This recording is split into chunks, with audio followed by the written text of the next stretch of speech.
Y bienvenidos a este salón de actos para escuchar la primera conferencia de un ciclo de tres, ciclo de políticas de investigación en el Principado, que coordina el doctor Venancio Martínez y que nuestro primer conferenciante es precisamente el consejero de nuestro gobierno del ramo, don Borja Sánchez García, es que no acababa de encontrar los apellidos. Bueno, apellidos rusos como los míos, Rodríguez Álvarez. Sin más, le cedo la palabra al coordinador del curso, que va a hacer una breve introducción, una mínima introducción sobre en qué consiste este curso, y va a hacer una presentación también breve del conferenciante. El doctor Martínez tiene la palabra. Buenas tardes, muchas gracias. Brevemente,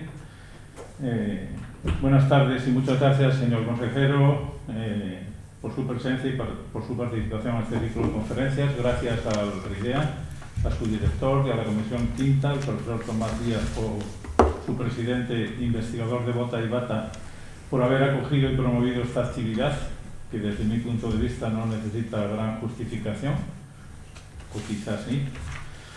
Y quiero empezar diciendo que la ciencia y su método, la investigación, forma parte de la cultura de los pueblos, y esta, tal como rezan sus estatutos, es el tema central del RIDEA. La investigación experimental que se realiza en Asturias debe, según nuestro parecer, estar presente en esta casa. Deben explicarse aquí su organización y sus resultados, y su importancia debe difundirse desde aquí. No en vano, la cercanía de la ciudadanía a la ciencia nos da la temperatura de la vitalidad de una comunidad y sirve para medir su pulso. Ese fue el motivo de esta convocatoria, el acercar la ciencia a la comunidad científica y a los asturianos. Y el título que lleva la charla, Política de Investigación Científica en el Principado, pues igual sí merece un comentario. Relacionar las ideas de política e investigación. Y yo creo que existen unas premisas que todos entenderemos y que son las que dan cuerpo a este ciclo de conferencias, ¿no?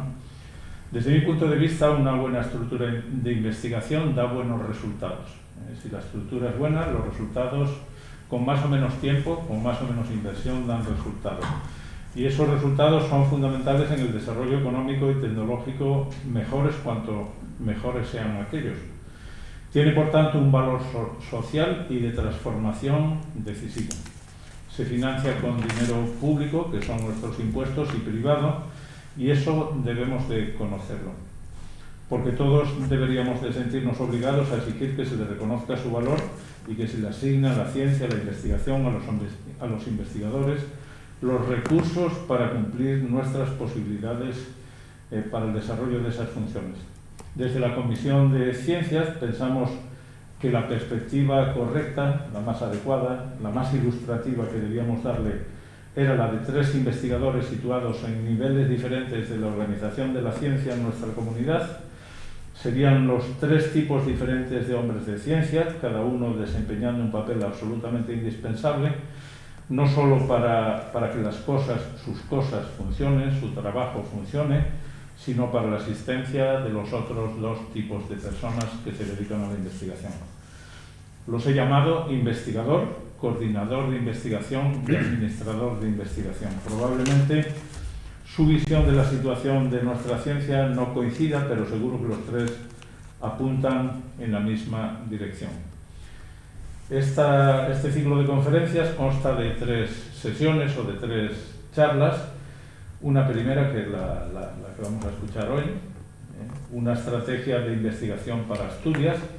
La segunda tendrá lugar el jueves día 21 a la misma hora, presente y futuro de los jóvenes investigadores, que impartirá Pablo Barrio Fernández, el doctor Pablo Barrio Fernández, investigador Ramón y Cajal del área de química orgánica de nuestra universidad.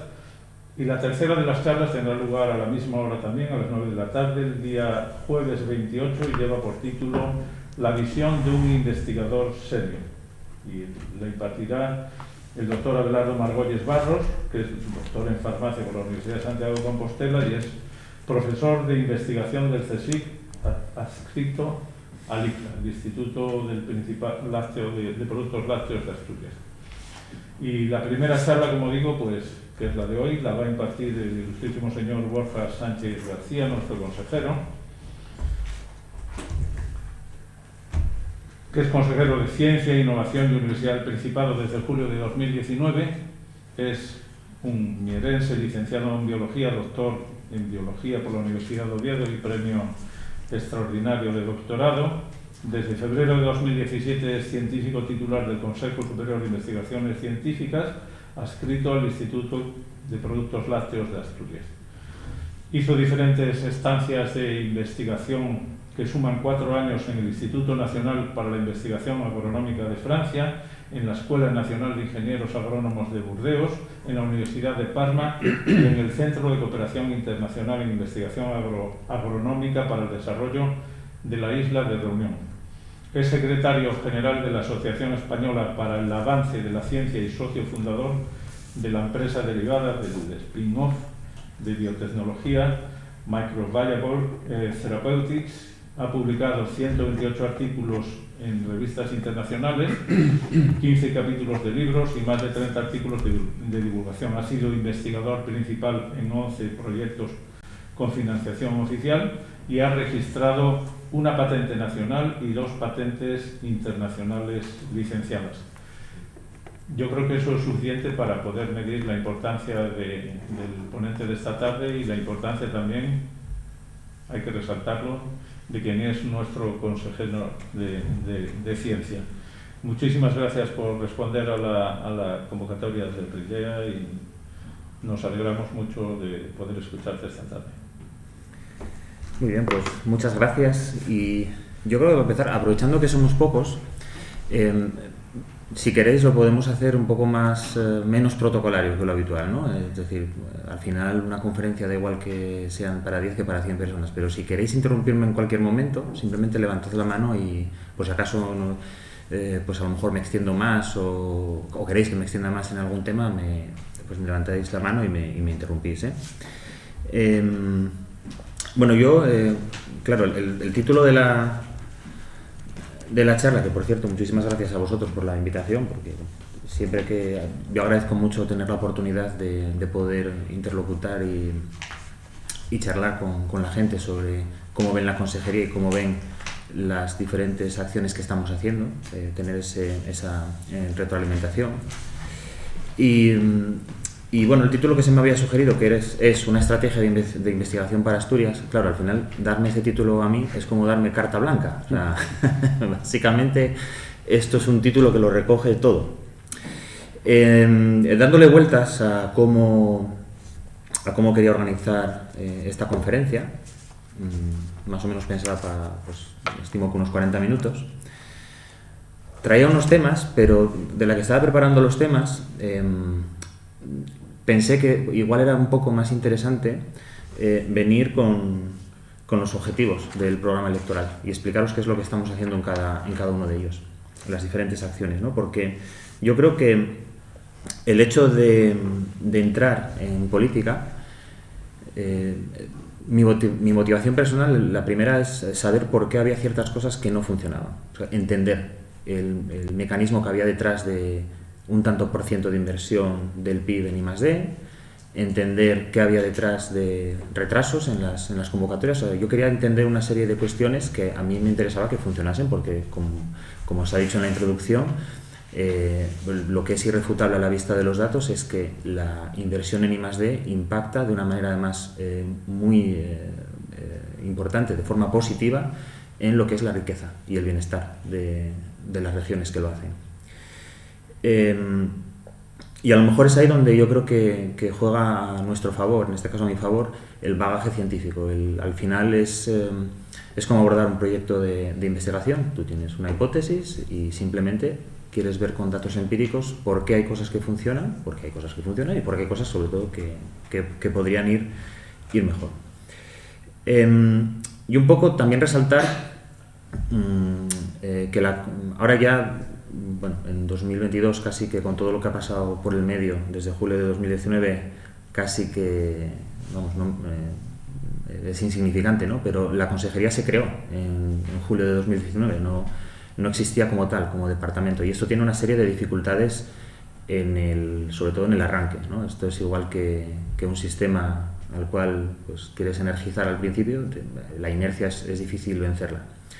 Pero bueno, yo creo que el recorrido y sobre todo el impulso, que luego hablaremos de él, el impulso que desde el punto de vista social se le ha dado a la ciencia en cuanto a todo lo que, a la experiencia que ha sufrido la ciudadanía con la pandemia de la COVID-19, bueno, creo que ha sido estos 2 años y 9 meses ya caminando hacia los 3 años, creo que bueno, yo me siento bastante orgulloso del camino andado y de lo aprendido. Yo, como decía, traigo aquí una serie de cuestiones que traíamos en el programa de la opción política a la que pertenezco. Y hay una serie de cuestiones que nosotros consideramos básicas, ¿no? para impulsar y que espero que además se consoliden. En primer lugar, traíamos una medida, iré intercalando medidas, acciones, y luego trataré de sintetizarlo en 3 grandes pilares. Pero traíamos una medida que era impulsar un programa de apoyo a las empresas innovadoras vinculadas a la industria, crear un fondo de ayudas a planes de innovación de empresas vinculados especialmente a programas europeos y ampliar la red de parques tecnológicos, teniendo en cuenta su extensión a las salas de Asturias, fijándose sobre todo en concejos como Navia, donde la presencia industrial es significativa. Aquí una serie de cuestiones que pudimos hacer a corto plazo fue la de crear una convocatoria, un programa para que el sector de la gran empresa, sobre todo son empresas muy innovadoras, muy ligadas a la industria, pudiesen crear sus centros de I+D propios, es decir, centros adscritos a estas grandes corporaciones, porque estos centros, en los modelos que habíamos estudiado, tienen un efecto tractor, tiran del resto del ecosistema, incorporan muchos recursos humanos, digieren mucha innovación, o sea, no solo la crean, sino que la digieren, ¿no? Al año pues puedes tener unas 100, 200 tecnologías disruptivas y eso necesitas gente que lo digiera, gente que identifique qué es interesante y qué no es interesante. Y eso por un lado. Por otro lado, también se ha lanzado una convocatoria de laboratorios abiertos en diferentes modalidades. Tenemos una que es por concurrencia competitiva. Aquí está la directora en funciones de la FICIT, que la estoy viendo, Guadalupe. Pero también abordamos la función la creación de estos Open Lab vía cátedra universitaria. Y he de decir que está dando muy buen resultado, muy buen resultado. Antes de ayer estábamos en la Escuela Politécnica de Ingeniería en el campus de Gijón, de la Universidad de Oviedo, y el laboratorio que se ha creado allí en torno a la tecnología 5G, la verdad que lleva 1 año y medio funcionando, pero está movilizando a todo el ecosistema privado, y al final es lo que queremos, que se una esas ganas de hacer, esas ganas de innovar y de crear nuevas tecnologías, etcétera, del sector privado con la formación. Es decir, al final por ahí están pasando promociones enteras, ¿no? Y esa es la intención, que eso siga continuando con los años. Están pasando, como digo, promociones enteras de alumnado a hacer prácticas y a conocer de primera mano, sobre todo, a qué retos se enfrenta esta tecnología de quinta generación. Y luego, con respecto a los centros tecnológicos, sabéis que estamos inmersos en un proceso de integración de los mismos. Aquí lo que aplica es el concepto de economía de escala.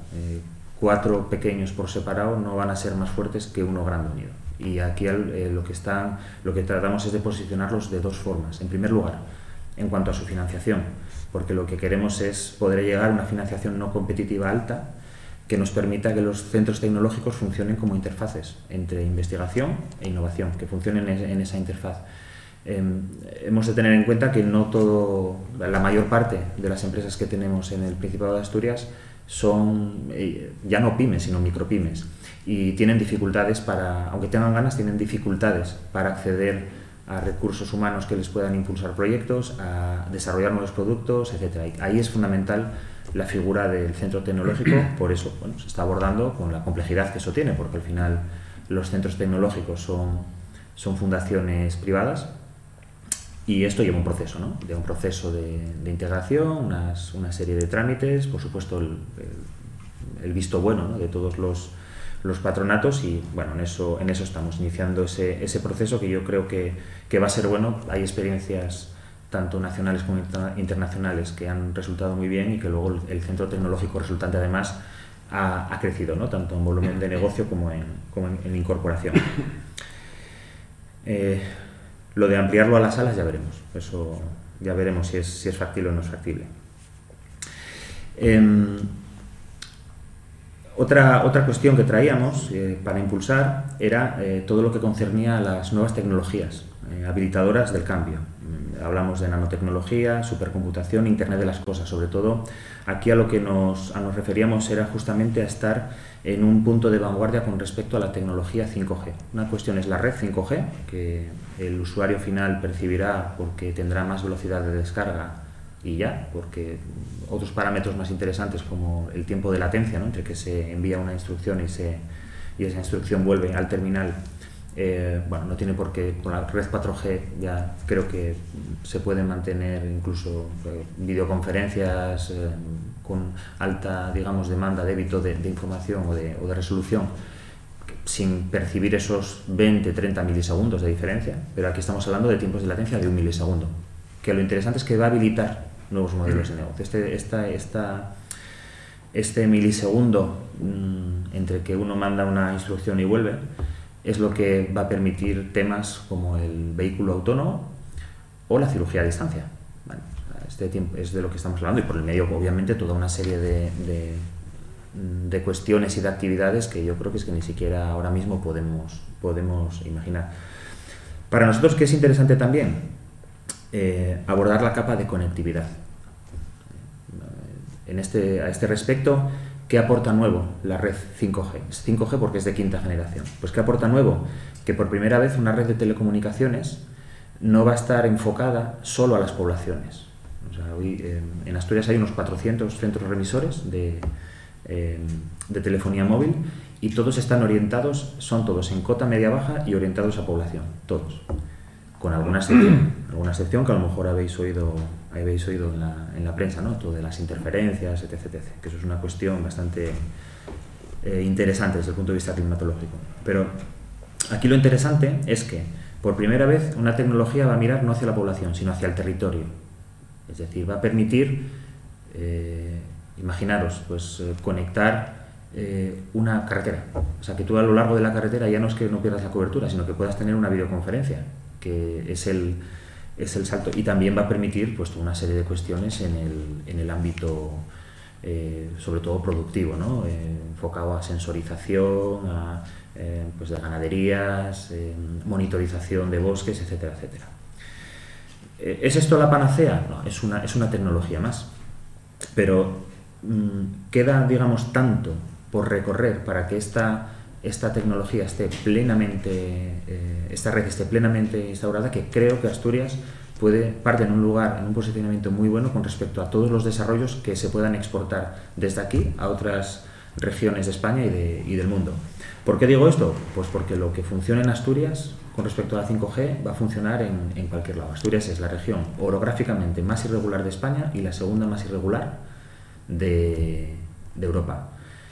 A mí me gusta jugar con ese término de oros, de orografía, porque oro es montaña en griego, pero realmente yo creo que para Asturias puede ser oro, ¿vale? Metal precioso, justamente por esto, porque si logramos posicionarnos en que un desarrollo tecnológico que se realice en Asturias pueda ser exportable a diferentes lugares, yo creo que ahí le podemos sacar oro, ¿no? a este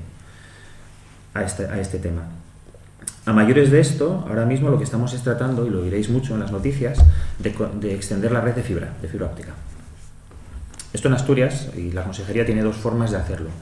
La primera es a través de un operador neutro de telefonía que está adscrito, forma parte de la Consejería.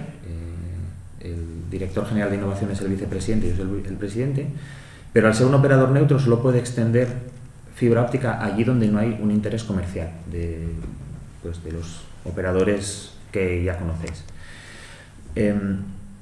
Claro, aquí la cuestión es que lo que sí que hemos engranado muy bien es unas convocatorias que se llaman planes de extensión de banda ancha, que ahora se llaman planes único, por universalización de las infraestructuras de comunicaciones.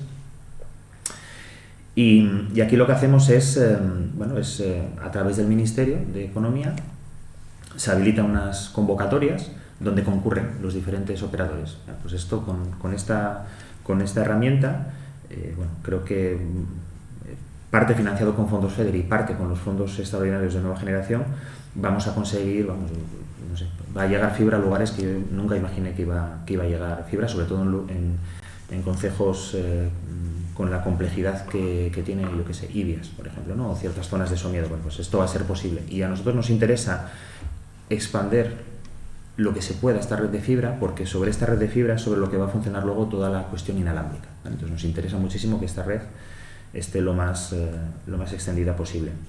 Y luego sobre esto también, y aprovechando que tenemos estas estaciones base por toda Asturias, estamos instalando un sistema de Internet de las cosas de banda estrecha, es decir, con una conectividad muy limitada, pero suficiente para permitir la conexión de sensores. Estamos hablando de sensores que se le pueda poner en ganadería extensiva, sensores de humedad, imaginaros, pues en bosques, ¿no? Para predecir incendios, etcétera, etcétera, etcétera. Traíamos uno, que es obvio, ¿no? Que es apostaremos por un nuevo modelo de gobernanza para apoyar la investigación y la innovación que liderará la Consejería de Ciencia. Y aquí que se creó la Consejería de Ciencia. Se creó, tratando de reordenar recursos que ya existían, es decir, no se creó ex novo, se creó integrando servicios que estaban en consejerías preexistentes, en concreto el servicio de I+D+I, que estaba en industria, el servicio de telecomunicaciones, que estaba en industria, y el servicio de universidades, que se llamaba antes, que estaba en educación. A mayores de eso, ¿qué es lo que se ha creado? Se ha creado una Secretaría General Técnica, que es algo así como, no sé cómo explicarlo, como la consejería en las sombras, es decir, es el motor de la consejería. Realmente el consejero es la parte visible, es la parte que comunica, ¿no? Con los diferentes interlocutores, y la Secretaría General Técnica es la parte que lleva la contratación, que lleva las convocatorias, que lleva los expedientes, que se comunica con los centros gestores, que pues informa jurídicamente, y es una pieza clave, eso es una pieza clave. Yo lo que he de decir es que la gente, ¿no? que el personal que se ha incorporado a la Secretaría General Técnica, eminentemente pensad en perfiles de economistas y en perfiles de administrativistas, es gente que en muchos casos han descubierto la gestión en todos los casos han descubierto la gestión de la I+D+I, de las telecomunicaciones, de todo lo que es las relaciones con la Universidad de Oviedo. Y bueno, es gente que está encantada, con lo que por fin algunas veces dicen que de verdad que qué importante es impulsar estas políticas. Por tanto, yo creo que esa labor pedagógica se ha consolidado con hechos, es decir, con cosas tangibles, ¿no? Las estoy repasando. Claro, eso con las complicaciones, imaginaros que claro, hasta que una consejería que se crea, ¿no? Utilizando piezas preexistentes, tiene una complejidad a la hora de reubicar personal que hace falta. Estos son los trámites normales de la administración, pero fue una cuestión de casi año y medio crear esa unidad, con una pandemia por el medio, eso también es verdad. Bueno, y bueno, yo creo que son estos tres pilares fundamentales, ¿no? Esta parte, la cuestión ligada a la I+D+I, la cuestión ligada a la política universitaria y la cuestión ligada a las telecomunicaciones y la transformación digital, lo que creo que también hace un departamento único, ¿no? y muy interesante, porque son políticas que hemos podido engarzar, que hemos podido además hacer que se retroalimenten unas con otras y que creen sinergias, como pues con el tema de los Open Lab, por ejemplo. Nuevo modelo de gobernanza que yo espero que continúe, también lo digo.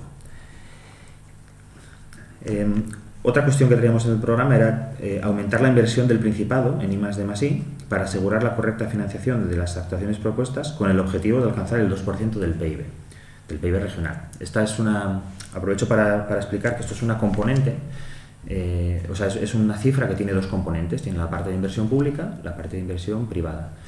¿Qué puede tener de proporción entre público y privado un país como Israel, por ejemplo, como Corea del Sur, que invierten por encima del 4% de su PIB?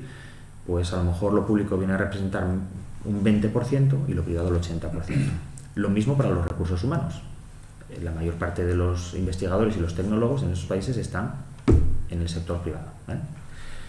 Esto es un camino que, bueno, sabéis que España se ha propuesto en su Pacto por la Ciencia alcanzar la cifra del 3% de inversión del PIB español en I+D+I, pues como digo, en 2030, ¿no? Esto es una senda que al principio es más lenta, pero lo que tienes que conseguir es un ecosistema y unos agentes de ejecución que sean capaces de absorber esa parte, ¿no?, que tú destinas desde lo público y en unos casos cofinanciarla y en otros casos no, porque se destinará a la generación de conocimiento. ¿Alcanzaremos el 2% del PIB en Asturias? Claro que sí, claro que sí. Yo creo que esto lo que tienes que hacer es sostenerlo en el tiempo.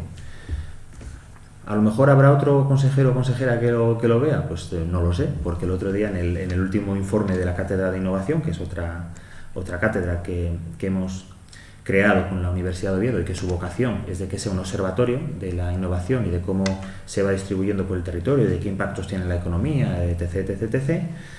Lo que viene a observar es que en los casos, casos que pueden ser estudiados de otros países, de otras regiones, estos efectos se suelen ver aquí como mínimo a 15 años vista. Hombre, yo creo que ya hay ciertas cosas que ya estamos viendo en Asturias. Lo que ocurre es que las estadísticas sabéis que van siempre con cierto retraso, 2 años. Y además ahora tenemos una coyuntura en la que, bueno, son tanto la pandemia, después la crisis de materiales, ahora la guerra, ¿no?, declarada por Putin ahí en Ucrania, lo que están es alterando también tanto pues la cifra del PIB como la recuperación. Pero bueno, yo creo que es, en general uno lo que tiene es que procurar dotarse de tres, vamos a decirlo así, de tres patas, de tres acciones, de tres pilares. La primera tiene que ver con la estrategia, es decir, la estrategia la traigo aquí, es todo este documento que ayer mandamos a Bruselas para que nos la valide. Esto al final es una condición habilitante con la que se recuperan y certifican fondos FEDER, pero bueno, al final es una estrategia. Nosotros lo que planteamos es dónde orientar los recursos que vamos a distribuir o que vamos a desplegar en nuestras convocatorias, en nuestras licitaciones, etc. ¿Cómo se ha hecho esto? Bueno, esto es un trabajo que se ha hecho muy de abajo arriba. Realmente comenzó a finales del verano de 2020 con una encuesta abierta que se abrió a la ciudadanía para que cualquiera que tuviese una idea relacionada sobre por dónde se debería conectar investigación e innovación en Asturias, pues que nos lo mandase. Si podía rellenar todos los campos que le pedíamos, bien; si podía rellenar 2, también. Queríamos escuchar cualquier idea. Eso un poco fue madurando y entró a jugar su rol el Consejo Asturiano de Ciencia, Tecnología e Innovación. Al final ahí se crearon grupos de trabajo y se creó un documento de base que ya estaba disponible a principios de febrero de 2021. Y es ese documento que se realiza, como digo, al final pues debieron de participar unas 80, 90 personas de diferentes instituciones. A ver, nunca es posible que participe toda la gente, hay que hacer una selección, pero bueno, yo creo que es una muestra representativa tanto del ecosistema público como del privado. Y lo que nosotros adjuntamos a ese trabajo es un informe de los sectores productivos de Asturias comparado con el resto de regiones de la Unión Europea de 27. O sea, en qué sectores Asturias exporta más que la media, internacionaliza más que la media, dónde hay cadenas de valor completas, una cadena de valor Para que os hagáis una cadena de valor clara en Asturias y además que tiene unas fortalezas notables, es la del sector lácteo.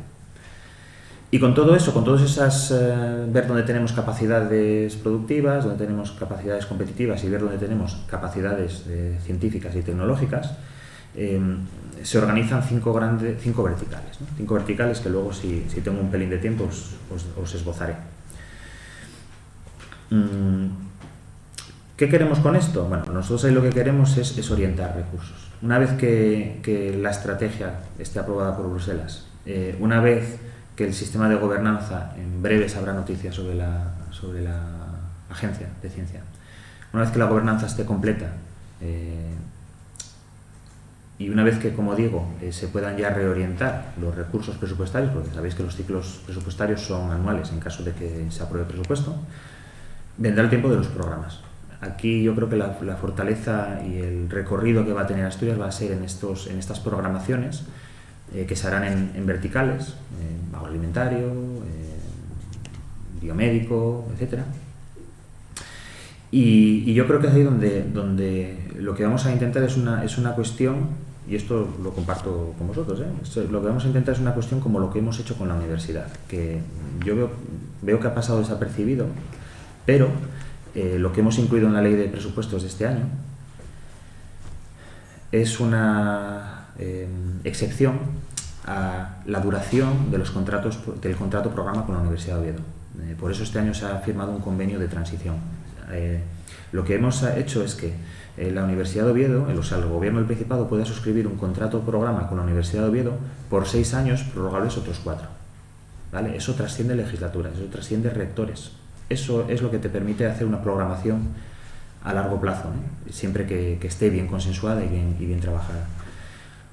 Eso es muy importante y yo creo que eso también hace falta en la I+D+I. Esas programaciones, que obviamente con implicación público-privada, como lo queramos llamar, pero es eso, por ejemplo, lo que ha hecho clásicamente Estados Unidos con su programa en agroalimentación, con su programa en energía, etc. Son programas y siempre liderados por una agencia gubernamental. Por ir avanzando, traemos otra cuestión que era, digo por ir avanzando porque claro, es que sintetizar todo esto en 40 minutos es una cosa complicada. Voy rápido con esta porque es apostar por la cooperación entre los distintos actores implicados mediante convenios, colaboraciones, acuerdos, y aquí hago una lista de diferentes agentes de ejecución, ¿no? NIOBI, el ISPA, centros tecnológicos, etc. Bueno, yo creo que aquí la experiencia que vivimos en marzo de 2020 y que eso merecería un seminario solo para lo que pasó en marzo, abril y mayo de 2020, yo creo que cambió sustancialmente el funcionamiento del ecosistema en Asturias. ¿Por qué? Porque se conectó entre sí muchísima gente para colaborar, pero muchísima gente que ni se conocía entre ellos, ni habían colaborado. En algunos casos sorprendentes, porque tienes centros tecnológicos, tienes empresas punteras y que a veces no se conocieran, eso puede parecer un poco sorprendente, pero fue así. Y sobre todo con la gente, con los sanitarios. Ahí yo creo que surgió una sinergia muy importante entre la gente clínica, más, digamos, enfocada al ámbito clínico y los ingenieros, y la ingeniería, ¿no? Y se entendieron muy bien. Claro, si tú querías diseñar un respirador o querías un modelo de un equipo de protección individual, pues o te dice alguien cómo tiene que ser, o por muy ingeniero que seas, no va a ser, ¿no? Entonces la demanda tenía que orientar mucho a esa parte. Y luego también con toda la implicación de los grupos de investigación. Ahí pues podemos recordar proyectos en el campo, por ejemplo, utilizando anticuerpos, ¿no? De plasma de pacientes que habían superado la COVID, todo el tema de optimizar las PCRs, el tema de los nanomateriales. Bueno, hubo una serie de proyectos financiados por el Carlos III que ahí nuestro ecosistema de investigación estuvo a la altura. Y después más ejemplos que tenemos. Tenemos uno muy reciente, que es esa aceleradora que hemos abierto en el Parque Científico Tecnológico de Gijón, que si os dais cuenta es el primer, desde la que llegas a la laboral, es el primer edificio a la derecha, Cuando ese edificio que gestionamos en consejería pensamos, bueno, ¿a qué lo podemos dedicar? ¿No? Pues había dos opciones. La primera, o había una opción que era clara, ¿no? Decir, oye, pues tengo unos espacios aquí libres, vamos a alquilarlos a terceros, a empresas que quieran venir, y pensamos, pero ¿no será más interesante fijarnos en algún modelo que ya conocíamos en Barcelona, en País Vasco, donde aquí estén agentes dinamizadores? Es decir, al final lo que queremos en ese edificio, el otro día hicimos un hackathon con Microsoft, lo que queremos es que las multinacionales sepan lo que están haciendo nuestras empresas, nuestros estudiantes, porque hubo estudiantes, o sea, que al final esto está abierto a todo el mundo, y nuestros grupos de investigación, y queremos conectar esos mundos. Entonces, al final, un lugar donde tienes eso, donde además tienes a las organizaciones sectoriales, al Cluster TIC, a los diferentes clusters, y donde además lo que planeamos es que esté el Digital Innovation Hub, que es una figura de pilotaje y de gobernanza europea, pero aterrizado a las diferentes regiones. Bueno, pues yo creo que tienes una experiencia que estoy convencido que en unos años va a ser uno de los agentes, no voy a decir más, pero va a ser uno de los agentes más dinamizadores de ese parque. Es un parque que, no olvidemos, va a duplicar su extensión. Y bueno, hay más ejemplos, ¿no? Tengo aquí pues los planes complementarios o la propia estrategia S3, que fue un trabajo colaborativo donde la gente, más que pensar, nosotros decimos que hemos pasado de pensar en el que hay de lo mío al que hay de lo nuestro. Y es verdad, ¿eh? La verdad que es algo además que es en lo que estoy muy, muy satisfecho. Bueno, traemos otro punto que está relacionado con el tema de la gobernanza, que es, decíamos, aprobaremos una ley de ciencia, tecnología e innovación autonómica. Bueno, aquí sí que es verdad que el coronavirus, mejor dicho, la pandemia de la COVID-19, lo que nos evidenció es que teníamos que acelerar ciertas partes normativas, y es por eso por lo que hemos avanzado con la Agencia de Ciencia. Es decir, es fundamental si uno quiere desplegar programas, si uno quiere si uno quiere tener el calendario de convocatoria, si uno quiere reducir o agilizar, mejor dicho, burocracia, si uno quiere anticipar ciertas cosas, tienes que tener un organismo o un órgano administrativo ágil, ¿vale? Y esto es lo que un poco hemos tratado de construir. Como siempre, aprovechando cosas que ya tenemos, porque en Asturias es que tenemos de todo, y además es que tenemos uno de todo, o sea, tenemos todas las piezas, simplemente lo que hay que hacer es ponerlas en orden, y eso es una fortaleza y un diferencial que tenemos que aprovechar. Como os digo, esto habrá noticias en breve, pero no nos hemos olvidado de la otra parte. O sea, al final esto, la agencia era una parte, ¿no? que por así decirlo, iba a ser un título de esta ley original, pero todo el resto, fijaros la de cuestiones que tenemos que legislar. No está definido lo que es el sistema asturiano de ciencia e innovación. No está definido que es un organismo regional de investigación. No está, y como esto todo, esto no está definido, y es importante tener un registro de esto. Sobre todo porque esto agiliza las convocatorias, y al final temas como que se creen o atraer centros de I+D privados y que se creen en la región, si tú una condición es que te registres, es que tienes que estar en Asturias, que es la gracia de esto. Yo qué sé, temas de quién elabora, quién evalúa y cómo se monitoriza el plan de ciencia, tecnología e innovación, temas de ciencia abierta, de vocaciones STEAM, de los planes de igualdad que tiene que haber sí o sí, que son necesarios. Bueno, hay una serie de cuestiones que esto tiene que estar recogidas, ¿no? Recogidas y evaluadas, porque claro, también lo que nosotros queremos es un poco monitorizar, ¿no? Es decir, si por ejemplo, el centro A se considera que es un centro un centro tecnológico, bueno, pues tendrá que tener que cumplir unos parámetros, ¿no? Y lo mismo con los centros de investigación. Bueno, otro era facilitar la creación de empresas de base tecnológica, y aquí yo creo que esto ya lo heredamos. Nosotros lo que hemos hecho es impulsarlo. Aquí hay un centro que es el Centro Europeo de Empresas e Innovación, con unos equipos que además de funcionar muy bien, controlan muy bien su ecosistema, porque en Asturias hay un ecosistema cada vez mayor de científicos y de científicas que dan el paso a crear empresas de base tecnológica y que lo hacen en Asturias y que luego colaboran, ¿no? Orientando, pues esta idea es buena, y que colaboran altruistamente. Y a futuros hay herramientas como puede ser la SRP o como puede ser pues la sociedad de garantías recíprocas. Hay cuestiones que también se pueden enfocar hacia la innovación, probablemente más orientado a instrumentos parecidos al Accelerator de la Unión Europea, ¿no? Pues, donde hay una posibilidad de crear fondos para impulsar, ¿no?, las empresas al principio. Hay una serie de cuestiones que van a ser interesantes.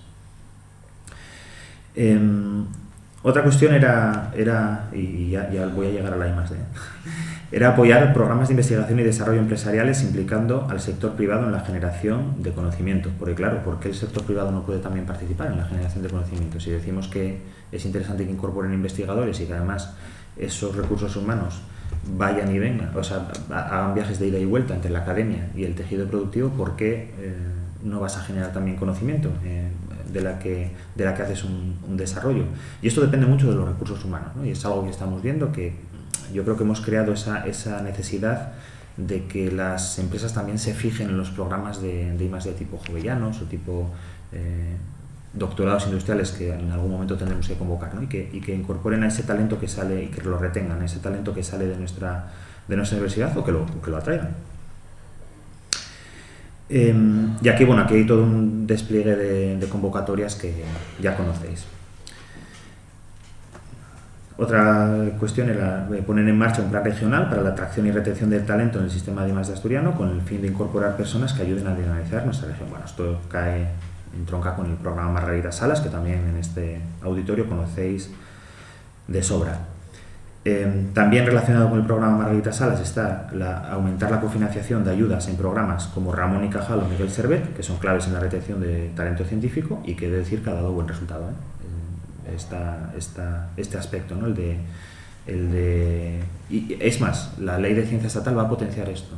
Fijaos lo interesante que va a ser que conectando nuestros registros con el registro que se cree en el ministerio, en las agencias ministeriales, cuando se evalúe en un programa Ramón y Cajal, en una de las áreas, cuando se evalúen a los diferentes candidatos y pues haya candidatos a donde no pueda llegar la financiación por una limitación de crédito, nosotros podemos ir directamente y conceder una subvención directa. Es decir, esto nos va a agilizar muchísimo la incorporación de talento en el programa Ramón y Cajal o en otros programas en los que se creen. Mi intención también es que esto mismo lo podamos hacer con programas europeos, ¿vale? Yo creo que podemos ser atractivos, podemos diseñar un programa atractivo para incorporar, por ejemplo, RCs Starting o incluso Consolidator o Advance. También cae en el programa Margarita Salas lo siguiente, ¿no? Impulsar un programa para facilitar la estancia temporal en Asturias de investigadores extranjeros. ¿No? Esto lo mismo, hay gente que viene tanto a los centros de I+D públicos como a los privados y a los centros tecnológicos. Y aquí también va a ser muy importante la negociación que se vaya a hacer con el contrato programa de Unión. Es decir, sabéis que nosotros la intención es ir incrementando la parte de financiación variable que esté sujeta a objetivos, y uno de los objetivos justamente, que ya sabéis, el rector también lo ha comentado, es ser capaz de atraer tanto estudiantes como investigadores extranjeros. Bueno, en esto es en lo que tenemos que trabajar. Luego hay otra cuestión aquí, que es activar un programa postdoctoral para doctorandos, otra vez obvio, pero bueno, un programa postdoctoral consistente y esta era una idea además muy buena, lo que pasa es que esta no se ha podido realizar, que es conceder 2 años de estancia en un laboratorio o institución extranjera y luego recuperarlo un año.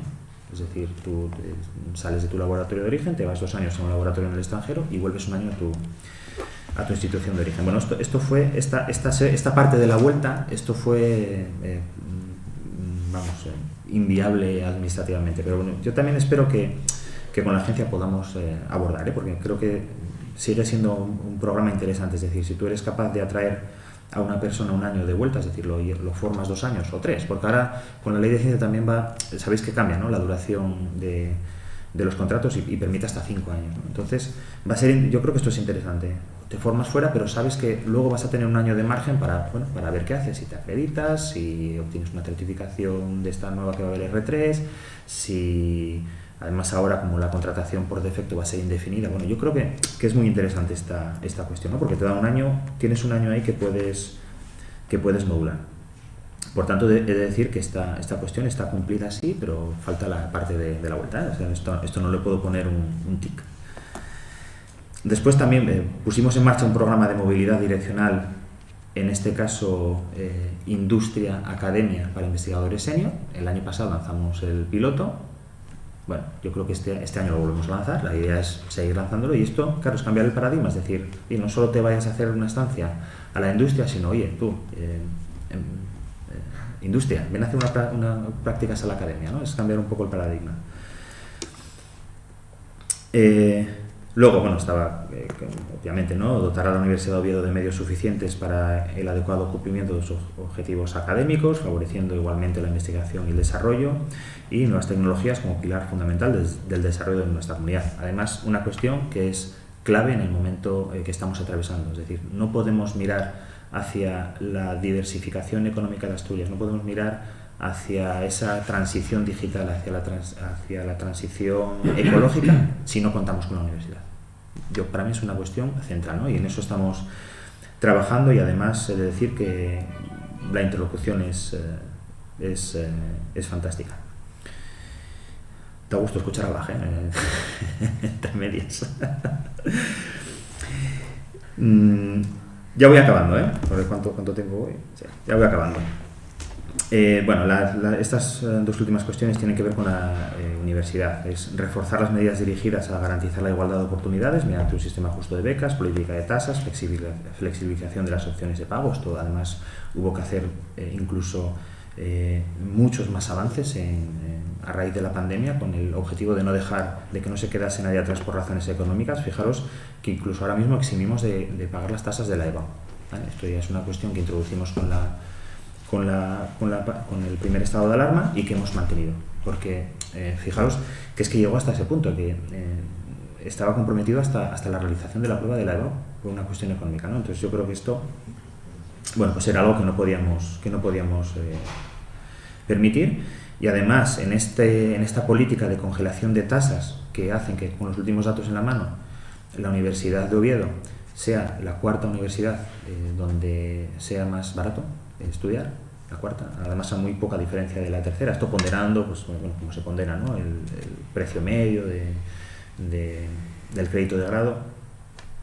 Pero es que además es que somos la única universidad y somos la única comunidad autónoma donde no vamos a tener que hacer ningún ajuste extra hasta 2023, que es a lo que nos comprometimos todas las comunidades autónomas, a que nuestras tasas en 2023 fuesen las equivalentes a las que había en 2011. Bueno, pues Asturias es la única comunidad que no va a tener, o sea, que ya tiene el trabajo hecho. Nosotros ya lo hicimos en 2020. Y luego, bueno, todo el tema de facilitar el desarrollo de nuevas titulaciones universitarias en Asturias. Ahora la universidad está inmersa en un proceso de consulta y de consenso en ver cómo realiza por qué titulaciones va a optar, qué titulaciones va a remodelar, toda esta cuestión. Pero por el medio, recordar que se puso en marcha el grado en Ciencia e Ingeniería de Datos. Eso se puso en marcha porque, bueno, yo creo que había una presión social importante, ¿no?, para impulsar esta titulación. Y bueno, la última titulación universitaria que se ha aprobado es un doctorado relacionado con el ámbito aeroespacial, ¿vale?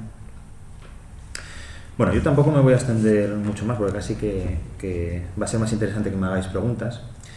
Y yo, por concluir, a ver, los temas que traigo por aquí, yo creo que lo más interesante es que, bueno, yo creo que la Consejería de Ciencia está consolidada como consejería. Creo que además, bueno, ha sido un acierto, ¿no?, situarlo en este nivel de decisión, porque ha puesto a la ciencia, por lo menos en Asturias, la ha puesto en el debate político, en el debate público. Cada vez son, sobre todo en la parte del tejido productivo, cada vez son más las empresas que desarrollan proyectos de innovación y que se acercan a la universidad y a los centros de I+D a establecer partenariados o colaboraciones. En total hay unas 520 empresas innovadoras ahora mismo en Asturias, por tanto es una cifra que ya es importante. Y luego lo que ya estamos es en el camino de calendarizar las convocatorias de I+D y de recursos humanos, porque tan importante es que hagamos, digamos, que la I+D impacte, ¿no?, en temas de innovación en productos, nuevos servicios, como seguir generando nuevo conocimiento y seguir avanzando, ¿no?, en la excelencia de conocimiento. Y creo que esas dos variables es las que tenemos que modular y bueno, es lo que se está haciendo, por otro lado. Y ya por concluir y por hacer una reflexión en lo que ha significado la pandemia, creo que para la sociedad, y después de recoger muchos emails, de tener muchas conversaciones, yo creo que la importancia de la pandemia es que la sociedad ha asistido ha comprobado que la ciencia sirve y que la ciencia salva vidas. O sea, ha comprobado que surge un virus, ha comprobado que rápidamente se concentran esfuerzos primero en paliar toda la escasez. Acordaos que no había mascarillas, no había respiradores, no había nada. Que se desarrollan unas vacunas con una tecnología que ya era conocida, ¿no?, desde hacía muchos años, pero que tuvo, digamos, su aplicación, que realmente el enfoque que se le estaba dando pues hace 2 años era más bien dirigido a temas oncológicos, no hacia temas de vacunas, pero que rápidamente se redirigió y que según fue avanzando la vacunación, los casos graves cada vez eran menos y las muertes cada vez eran menos. Entonces, yo creo que por primera vez la sociedad, hablo de la sociedad en general, nosotros obviamente sabemos que la ciencia es importante, pero ha comprobado que la ciencia sirve y yo por eso creo que hombre, creo que tenemos que aprovechar ese impulso y bueno, tenemos que seguir demostrando que la ciencia sirve. Por eso creo que es importante tener una consejería de ciencia en un gobierno. Así que yo, por mi parte, nada más. Cualquier cuestión que me queráis plantear, a disposición.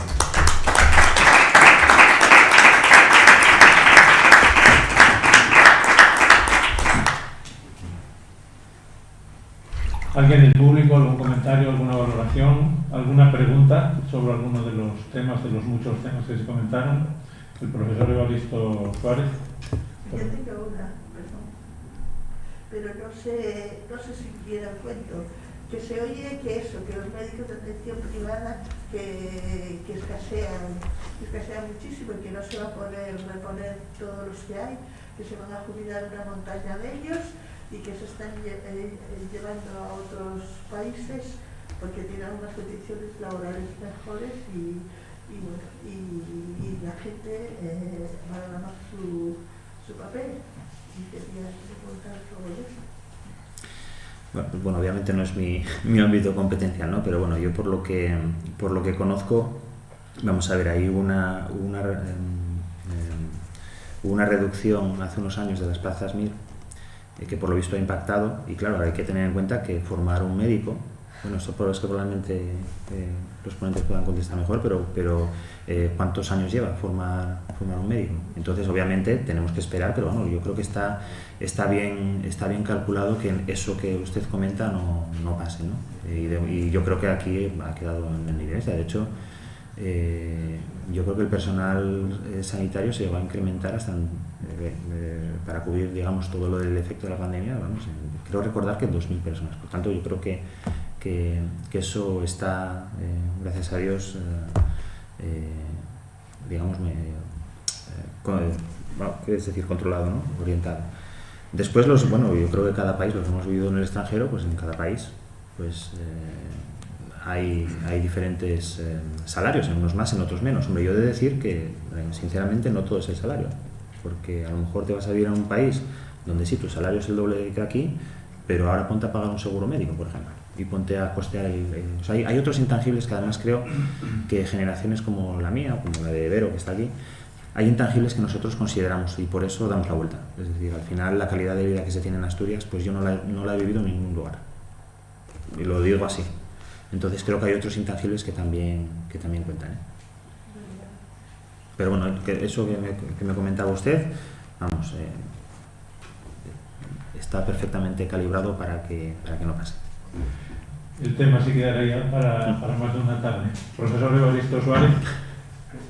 Bueno, vamos a ver. Yo quería empezar diciendo que cuando me llamó la directora del ICLA diciéndome que Borja se va de consejero, está todo en cuestión, ¿o qué le pasa?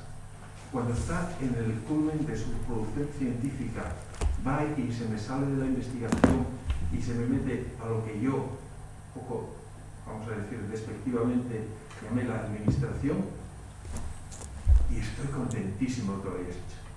Porque la verdad es que, bueno, te veo con un dominio del tema y de las posibilidades que esto nos da y sobre todo el tema de las sinergias que estáis intentando poner en marcha y que están funcionando, que lo estamos viendo todos esos laboratorios que están funcionando, me parece que va muy bien. El tema vamos, como la Marie Curie de vuelta, de retorno, sería maravilloso, sería la gozada de la vida. Y desde luego, supongo que cuando hablaste del tema de Ramón y Cajal, recordaste lo que te pasó en cierta ocasión. Te lo voy a contar para público conocimiento. Borja sacó una Ramón y Cajal, pero en aquel momento la Universidad de Oviedo no había ofertado ningún contrato a Ramón y Cajal. Entonces, pues se inició una peregrinación dentro de la universidad para ver de conseguir la financiación para que el Ramón y Cajal no tuviera que irse a Vigo, como al final ocurrió, infructuosamente. Entonces, lo digo porque muchas veces cuando uno está en un puesto saca la plaza. Entonces parece que no hubo nada intermedio ni hubo llantos, sudor y lágrimas previas. Y la verdad es que sí que hubo. Y bueno, quería hacer pública noticia de ello, simplemente. Sí, sí. Bueno, a ver, yo por eso digo que las cosas cambian, y cambian para bien. Es decir, al final, claro, yo por ejemplo, para mí ahora es inconcebible que alguien obtenga un Ramón y Cajal, quiera quedarse en Asturias y no lo haga, porque además es un contrato que permite la autofinanciación. Pero bueno, efectivamente, y eso estamos hablando de 2014, 2013-2014. Entonces yo creo que, bueno, con lo que sea, y gracias por recordarlo, Evaristo, pues yo me acuerdo muchas veces de ello, pero no lo puedo contar. Claro. Entonces... A ver, y que no hubo dejación por parte de la Vicerrectora de Investigación a la sazón, No. Que, vamos, se preocupó y fuimos conscientes de ello. Sí. Yo eso, claro, la reflexión que creo que hay que sacar de ahí es que por muy buena intención que alguien tenga en hacer algo con respecto a en el ámbito de la I+D, es que tienes que tener el mecanismo de poder hacerlo. Tienes que tener el mecanismo, eso es muy importante. Y sobre todo a ver, la administración asturiana es una administración complicada. Yo hablo con mis colegas de otras comunidades autónomas y yo hay cosas que me pasan aquí que ellos me dicen, estás de broma. O sea, no te estará pasando eso. Y yo, sí, me pasa. Y más cosas, ¿no? Tengo una subrayada hoy para contar mañana, donde lo tengo que contar, claro, Consejo de Gobierno. Entonces, claro, yo creo que lo que tenemos que focalizarnos es en eso, ¿no? En que las cosas van a ir a mejor. Incluso, bueno, claro, lo que tenemos que preocuparnos es que esto sea sostenido, que perdure. Porque de nada sirve porque, a ver, desde la consejería se han roto muchas inercias, muchas, y ha costado. Yo creo que ahí es un poco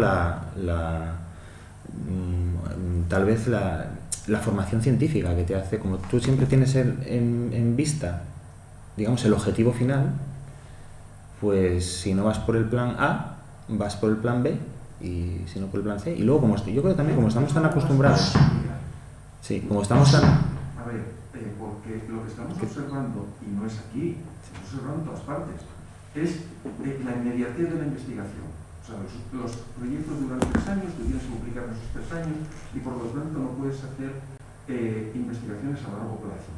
Entonces, lo que más me gustó de tu charla precisamente fue lo de ese plan rector, o no sé cómo lo llamaste, de 6 años más 4, en los cuales uno puede plantearse objetivos a largo plazo. Claro.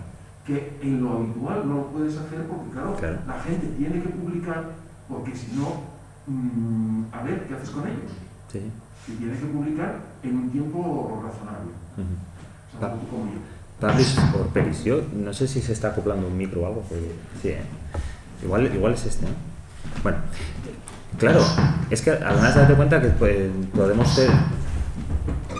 podemos... Me voy a relajar un poco, ¿eh?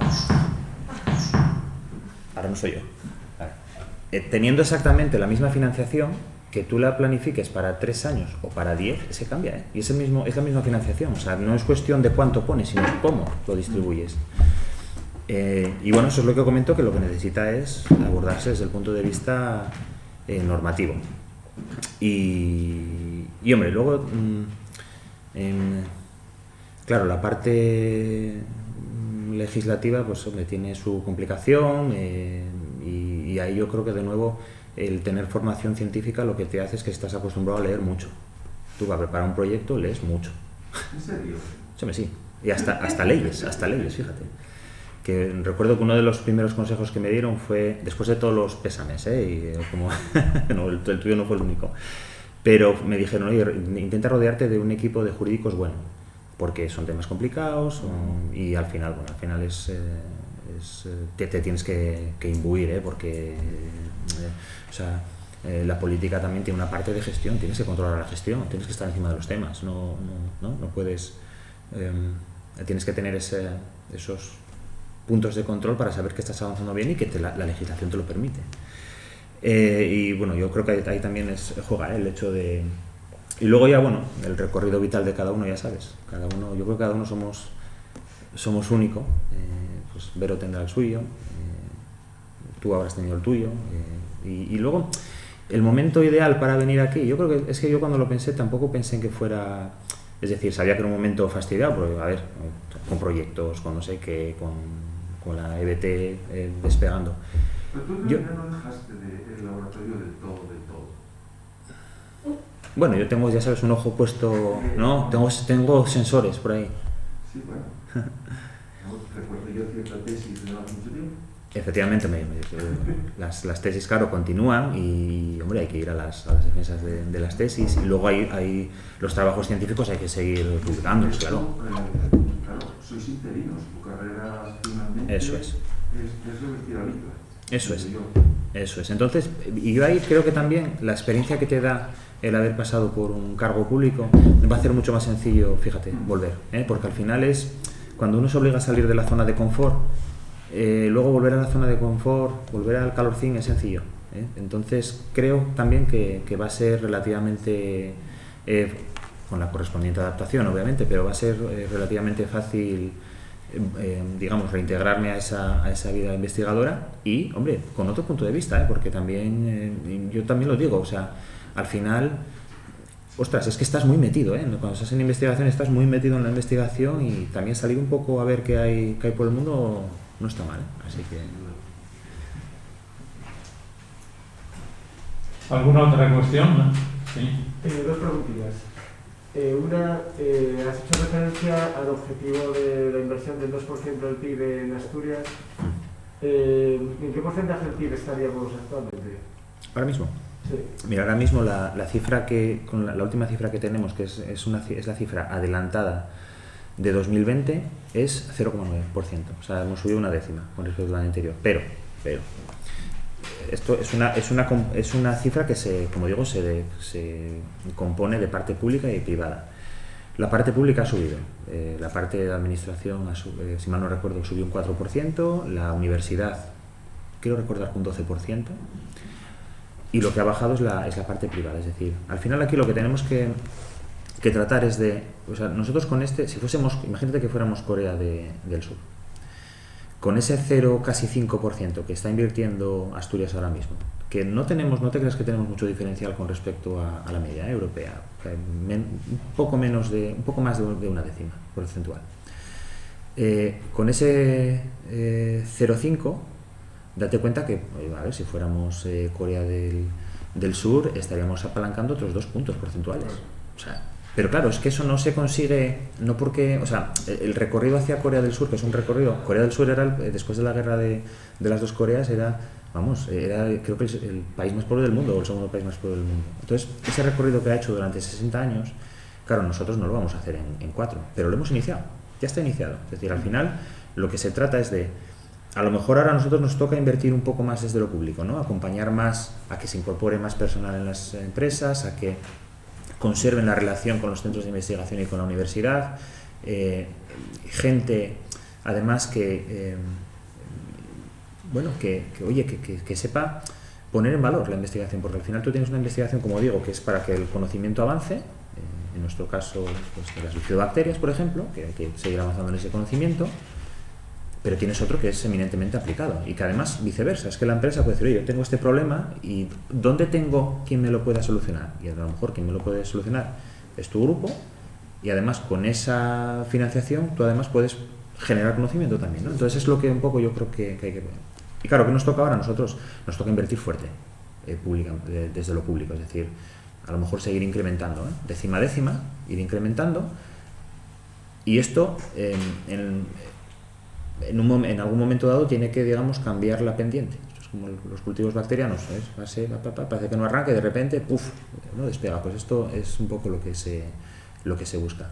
Y es una cuestión, ya os digo, yo espero que no sean 15 años, pero es una cuestión que en algún momento había que iniciar. Creo que se está iniciando bien. Esos programas a largo plazo, desde luego, van a contribuir a que cada vez se movilice más inversión privada. El número de empresas, de pymes innovadoras está creciendo.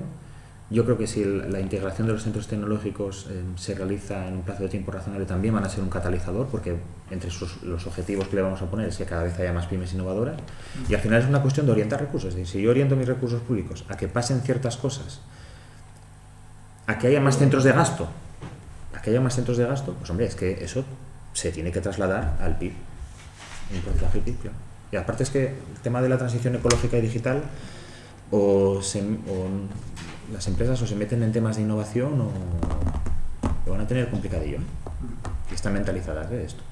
Y la otra pregunta, la agencia de investigación, que yo creo que también es súper importante, ¿sería un modelo, porque has citado en algún momento a Cataluña, el País Vasco, ¿sería un modelo tipo ICREA o Ikerbasque o nada que ver? Nada que ver, porque nos falta muchísima normativa. Es decir, al final ICREA, Ikerbasque o Innovasque, ¿no? Es que a mí me gusta mucho Johann Sebastian Bach, además, esa badinería en concreto. Son modelos, claro, donde digamos que hay una preeminencia de lo público, de lo privado, perdón. Es decir, ICREA.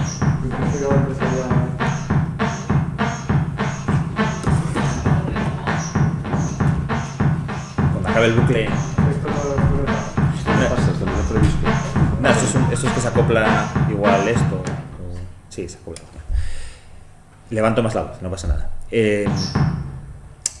O sea, digamos que hay una preeminencia de lo privado, pero está regulado. O sea, es decir, ICREA tiene un decreto que regula su relación con la Generalitat. Innovasque, al final Innovasque, que es realmente la agencia de innovación, y es un modelo que a mí personalmente me gusta mucho, el de Euskadi, me gusta muchísimo cómo está, porque al final tienes una Innovasque viene a ser, la forma jurídica es como la de nuestro CEI, como el Centro Europeo de Empresas de Innovación, y Innovasque lo que hace es de dinamizador.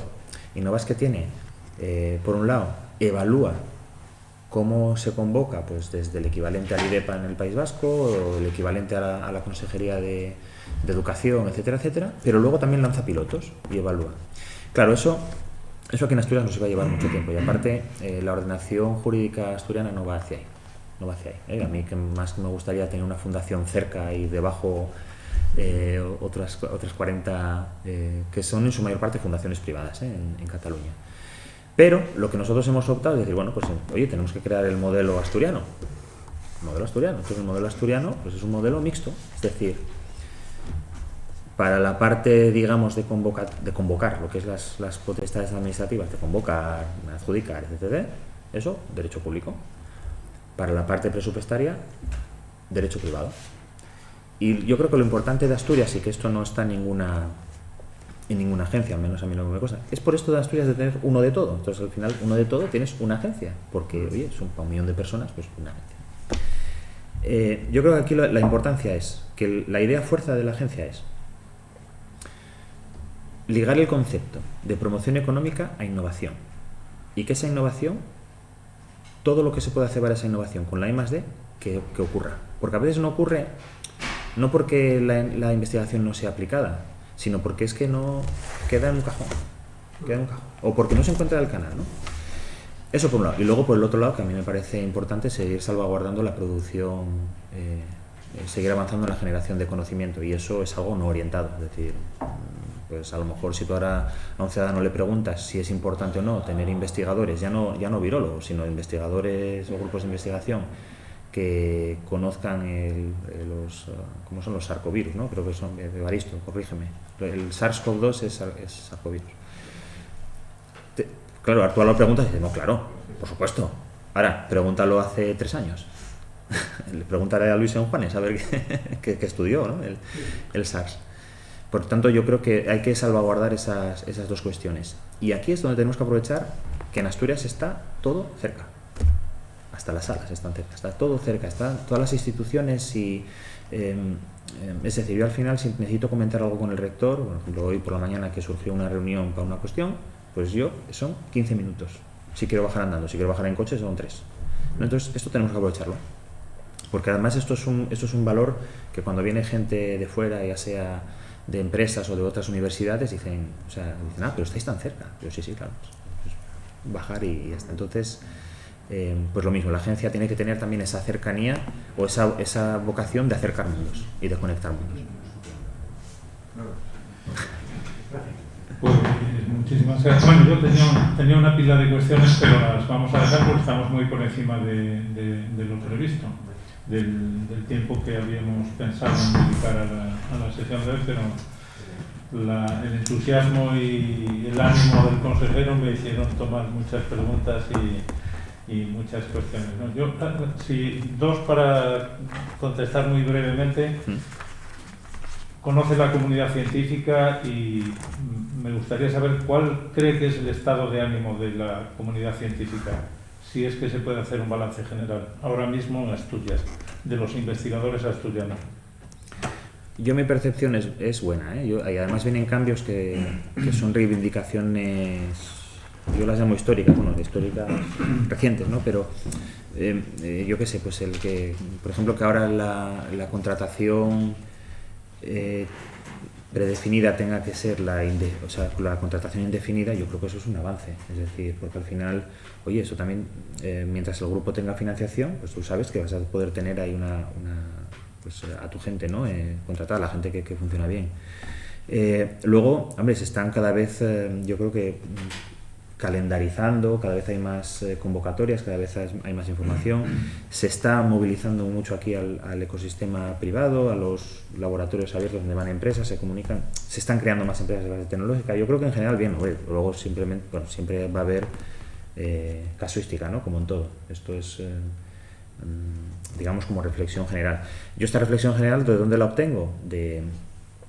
Pues hace 2 días tuve una reunión con los investigadores de la EPI en Gijón. Bueno, pues esto es un poco lo que traslado, que hay cosas que pueden mejorar, bueno, sí, pero yo soy partidario de que cuando arrancas con algo, si puede funcionar al 60%, es mejor que no arrancar, ¿no? Y en esto también tenemos que tener en cuenta que todo esto que acabo de explicar aquí, ha habido un periodo de transición donde una de dos, o decidíamos parar todo hasta crear las cosas que tenían, ¿no? La agencia, no sé qué, una cosa y otra, o tratábamos de avanzar, aún sabiendo que, oye, que había cuestiones normativas y administrativas que se podía explicar. Pero en general yo creo que el ánimo es bueno, y de hecho el sensor, aquí en este caso soy yo. Si el consejero está animado y contento siendo científico, que parece que lo está, que es buena señal. Es que la comunidad científica está animada con el consejero. Una muy brevemente, porque son ya sobrevolaba en varios comentarios esta tarde que se pueden estar desviando los recursos a la investigación aplicada y probablemente se esté desatendiendo como consecuencia de la crisis la investigación básica. ¿Puede ser así? No, en Asturias ahora mismo no. De hecho, el primer movimiento fue justamente sacar toda esa batería de convocatorias de I+D y de recursos humanos. Ahí lo que tenemos que procurar es un balance. ¿Qué es lo que dicen los datos? Los datos dicen que más o menos el 9% de la investigación acaba en innovación, ¿vale? O sea, de esa investigación que se produce, el 9% acaba en innovación. Lo que tenemos que procurar es que también el 91% restante siga digamos, produciéndose para hacer avanzar el conocimiento, porque lo que luego uno nunca sabe es todo ese conocimiento que se va generando, dónde puede acabar, ¿vale? Por tanto, yo creo que en Asturias por lo menos no, y es un balance además que hay que vigilar bien, sí. ¿Y existe dentro de ese programa un plan para crear cultura investigadora en la sociedad, que me parece muy importante?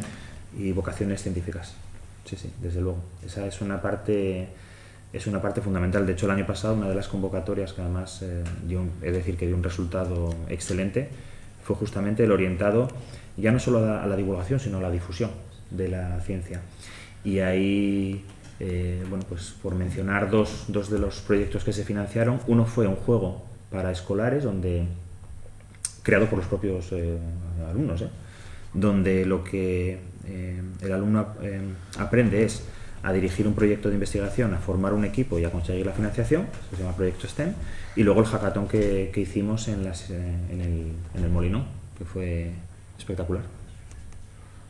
Muy bien, pues para terminar quería recordar lo que ya dije antes: el jueves 21 de abril a las 7 de la tarde, presente y futuro de los jóvenes investigadores, impartida la conferencia por el profesor de la Universidad de Oviedo, Pablo Barrio, investigador Ramón y Cajal de nuestra alma mater. Y le cedo la palabra al presidente para que clausure. Muchas gracias al señor consejero por esta magnífica disertación. Yo estoy encantado que en el CRIDEA, además de tratar temas históricos, artísticos y estas cosas que tanta fama tiene de esto, que se venga a hablar aquí de investigación y desarrollo y de todos estos problemas tan importantes para la vida y para la economía de nuestra región, ¿no? Bueno, esto es una señal entiendo yo, de lo que tratamos de hacer en la modernización del Real Instituto de Estudios Asturianos, y bueno, me siento muy contento de que este tipo de actividades tengan aquí lugar, por lo cual felicito al señor coordinador de este curso y seguiremos en esta línea. Muchas gracias, señor consejero, y muy bien, gracias a vosotros. Encantado.